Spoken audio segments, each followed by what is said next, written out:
Good morning. Kakagising lang. Atok pa ako.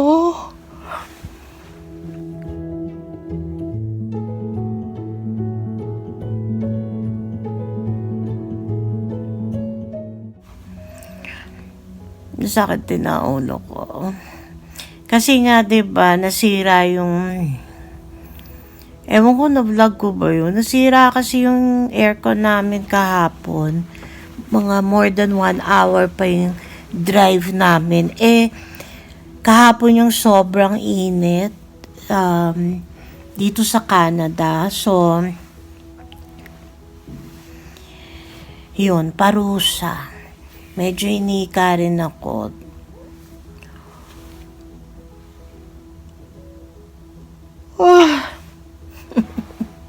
Amana ako sa daddy ko. Malakas ako maghikab.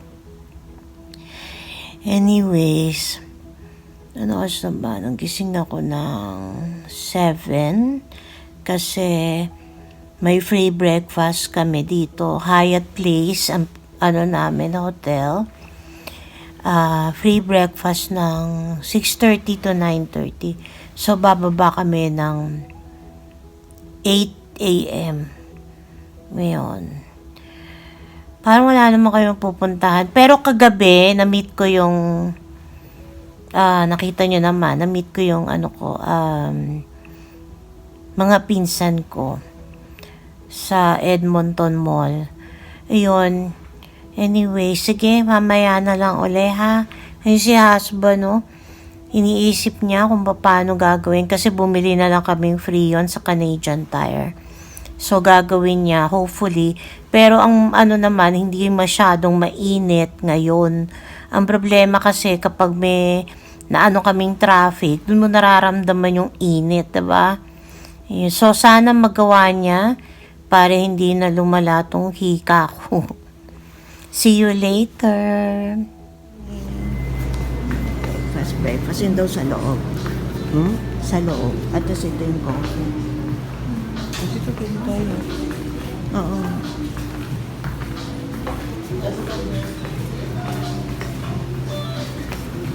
Microwave. Ay, hindi. Ngayon lang nilabas yun. Ayun po. Waffle. Ha? Oo. Ito.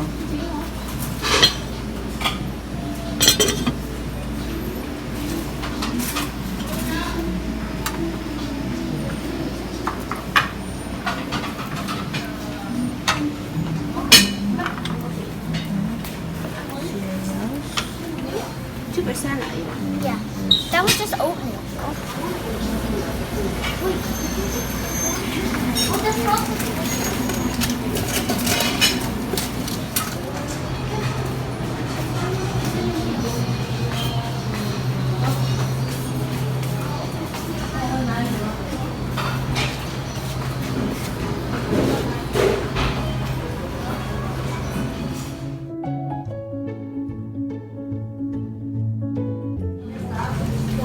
This is my breakfast.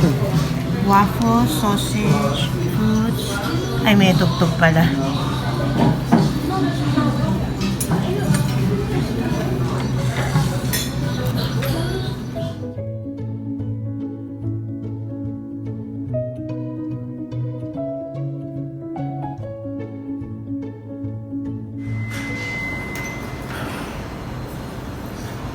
Free use of computer and printer. Pwede kayo mag-print na ginagawa mo na si husband.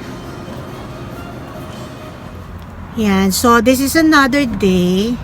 Nag-extend kami ng overnight uli.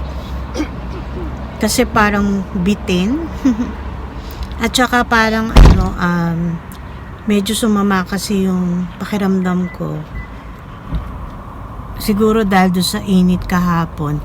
Hindi pa niya ikalalagay yung freon kasi malamig ngayon eh.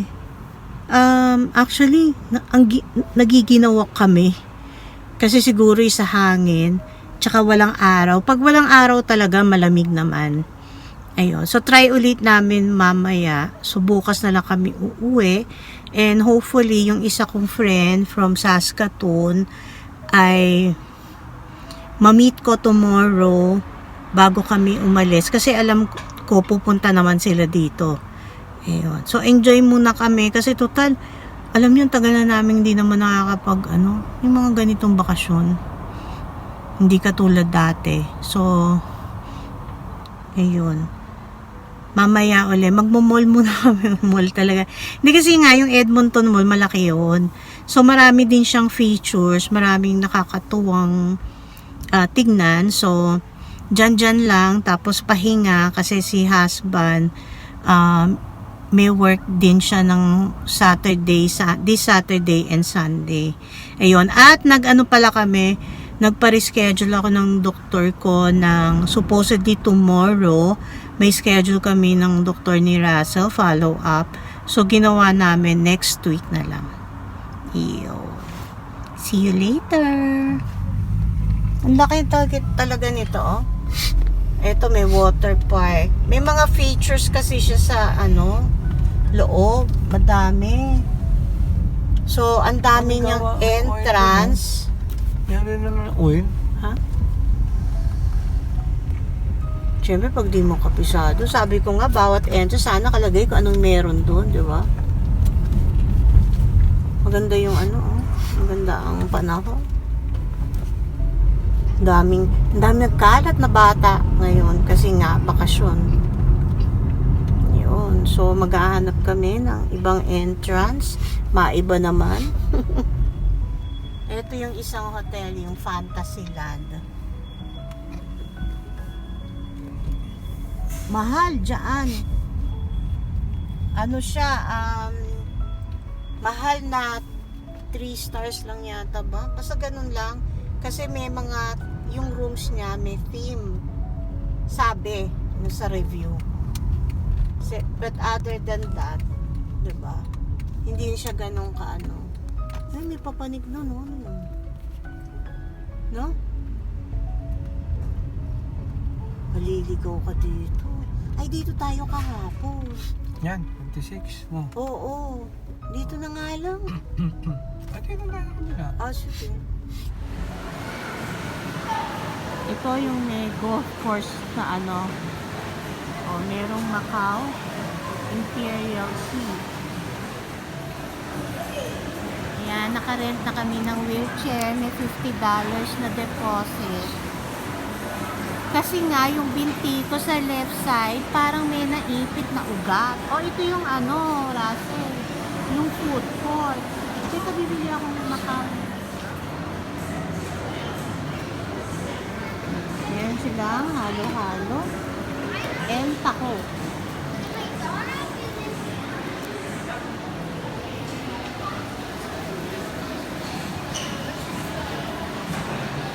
Dito na yung isang araw yung maraming ito na yung food court.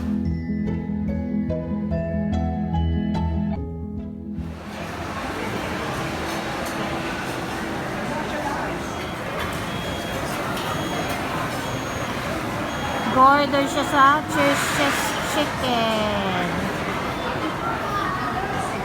Ito naman yung in-order ko sa Filipino, sa Filipino kitchen. Ito.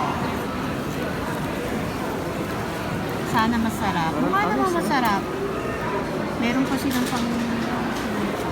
Hindi pa ako sa kutsara, no? May cassava cake. Oo. Kutsara tinito. Ha? Yung chicken niya with bombers. Yung jalapeno bombers. And biscuit. Ito na jalapeno bombers.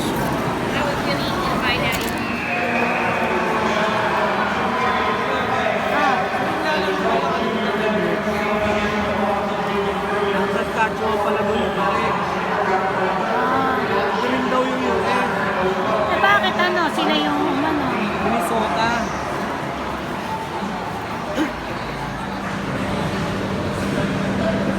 Nakikita siya. Oo.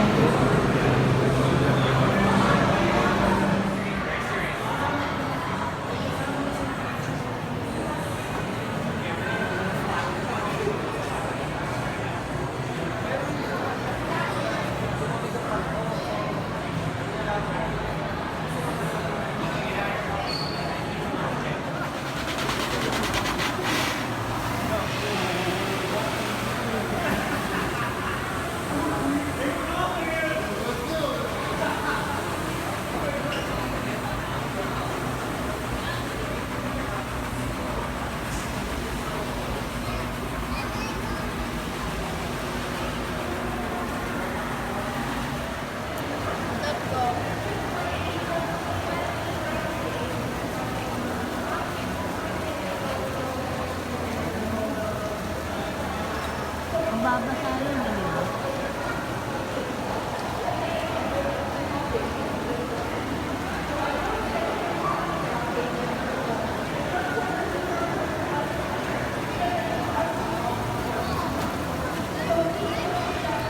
Ha?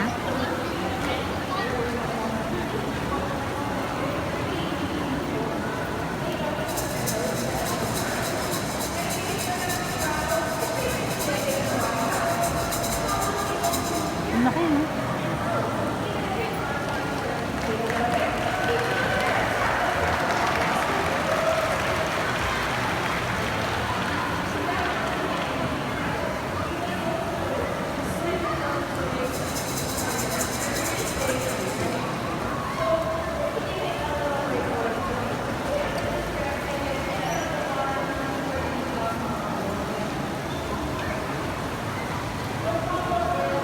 Kung mapapansin mo, walang kumakain.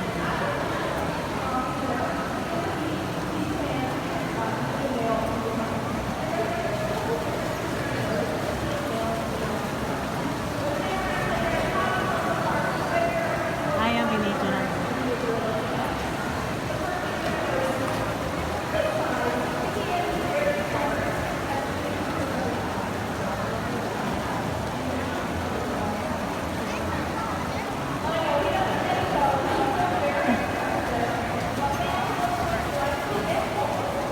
So, dito na kami kakain sa hotel. Ito yung tira namin no, sa Japanese restaurant, yung teppanyaki. Beef teriyaki. So, ininit, nalaman namin meron palang microwave sa baba. So, malapit yung sa lobby na pwede namin gamitin. So, nag-init. Ito yung nabili namin kanina, yung rice, fried rice and fried chicken dun sa isang stall dun sa, saan ba yun? Sa mall. Yun, sa food court yan. Tapos, nakabili din kami ng wonton noodle soup. So, dito na kami kakain.